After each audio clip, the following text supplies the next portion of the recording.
I gave a speech at the Hudson Institute that was really meant to be our blueprint for Pax Silica. Pax Silica is an economic security coalition that now has 14 countries. And the idea is really to have an ecosystems-based approach to our supply chains and specifically the AI supply chain. And in my speech at Hudson, I outlined our different lines of efforts, including our policy roadmaps and our projects. And about a week and a half ago, we basically did the first big, what would be the tech equivalent of a product rollout, where we announced a forward deployed industrial base with our oldest ally in Asia, the Philippines. We made this arrangement with them where they are granting us 4,000 acres, which is obviously very substantial. It's a third of the size of Manhattan, to do a very large industrial build out that's one of a kind, that helps combine the predictability and certainty of the American common law system with the industrial comparative advantages that the Philippines offers. And the goal is really to secure inputs that are vital for our supply chains. And so we're super excited to be here in San Francisco, talk to builders, and see ways that we can actually accelerate supply chain security for our tech companies. Is this set up as a special economic zone in the Philippines, or can you tell us more about the details beyond sort of the legal side that you mentioned? Yeah, absolutely. So right now there are two phases to the plan. The first phase is the State Department taking into custody the zone. We are referring to it as an economic security zone because it is a very unique type of arrangement. The State Department has authorities to take in land and property into custody, sort of how foreign governments gift the State Department counselors and consulates and embassies. It's very unique to do a gift of 4,000 acres, but fortunately there's no statutory limits on how big or small property can be. And so that's phase one. So right now it's actually diplomatic property that is effectively governed by the same laws as our embassies are. Phase two will be the long-term development and build out of the land. And so we are going to spend, we have 2 years, a 2-year window to negotiate the details with our Filipino counterparts on the investor protections that will apply to the land, the taxation regimes, and all of the different legal safeguards that investors will be able to benefit from for the long term. And the goal is within that 2-year window to actually have a long-term framework that will be multiple decades. It's an amazing innovation. Are there specific domains that you think make sense to invest in there from a manufacturing, mineral processing, whatever it is, perspective now? Yeah, so the goal is really to actually test a concept that could potentially be replicable. I mean, right now, when we think about the AI supply chain, a lot of people just think of chips, but the reality is that the AI supply chain actually includes thousands of inputs like precision reducers and servo motors and rare earth magnets and actuators. And our concentration risk as a country is incredibly high for basically all of those inputs. And so the goal is to identify key geographies that actually have industrial, strengths and bring unique capabilities to the table that could actually help us move the needle meaningfully in different segments of the supply chain. So the Philippines already has a native indigenous manufacturing ecosystem that's already quite deep.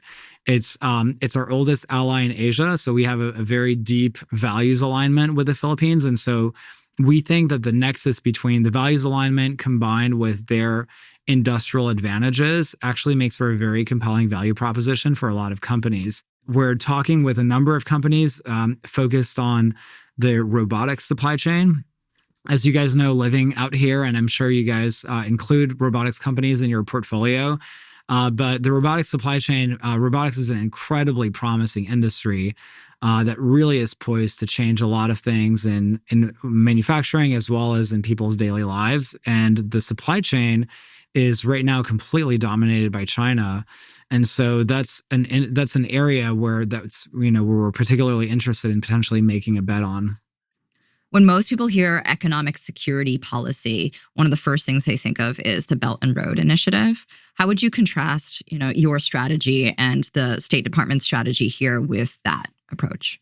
Yeah, so that's such a great question. And I think, one of the benefits that we've been able to leverage developing the strategy today is the ability to study 25 years of, of China's Belt and Road Initiative, how they've done what they've done, what's worked, what hasn't worked. And, fundamentally. Do you want to explain what that is too for our audience? So the Belt and Road Initiative is a very, very large foreign policy project of the Chinese government that basically involved using state-owned enterprises that are essentially extensions of the government to carry out massive infrastructure projects overseas. And the idea is using infrastructure projects as a tool of foreign policy to achieve foreign policy outcomes. So this was the big build-outs, for example, in Africa that Exactly. China did in a variety of countries there. That's right. So whether it's creating mines or, processing facilities, a lot of the times it involved building out, very big roads, sometimes bridges. A lot of the times it included railways. And fundamentally what it was state-owned enterprises, building government-operated railways, government, built roads and bridges. And the Chinese government, by virtue of its system, really built all of this in-house, which for us, when we think about how should we want to secure our supply chains, we need to make a lot of investments, that are, touch upon these kinds of industrial capabilities. But as Americans, we're not going to do this in-house inside of the government. And the side effects of this for China was basically both building out their industrial base, but then also securing natural resources in some of these countries. Exactly. Yeah. So they were able to build a network that ensured that their factories in China had all the inputs in order to actually really, thrive. And Shenzhen today is really, the world's factory floor. Because they have deep relationships with suppliers and vendors, on every continent, basically. And the infrastructure that they leverage allows them to get access in a way that's very, very competitive. So the question for us is, how do we compete in that landscape at a time when we want to reindustrialize? And the answer is, we're not going to do government operated supply chains because that's not how we shine as a country.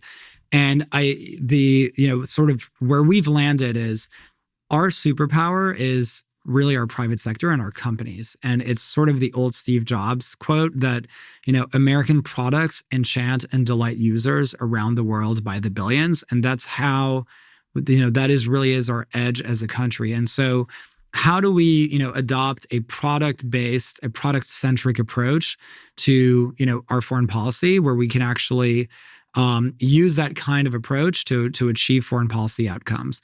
And what we've done, so that's very much sort of the lens of how we've, decided to focus our economic security strategy. The answer's been trying to work in lockstep with our private companies and our builders to build platforms that are commercially viable and that can ultimately live outside of the government as a private service. And so the forward deployed industrial base is meant to be a platform for private investment that will be viable for the long term. It's the first of its kind. We're thinking about making a big play in the logistics space in partnership with large, corporates. And in June, we're looking at potentially doing a broader rollout where we're going to roll out 4 or 5 different big lines of effort. You guys are both invited to Washington for it. And so, having a product-based approach is very much how we're thinking about it.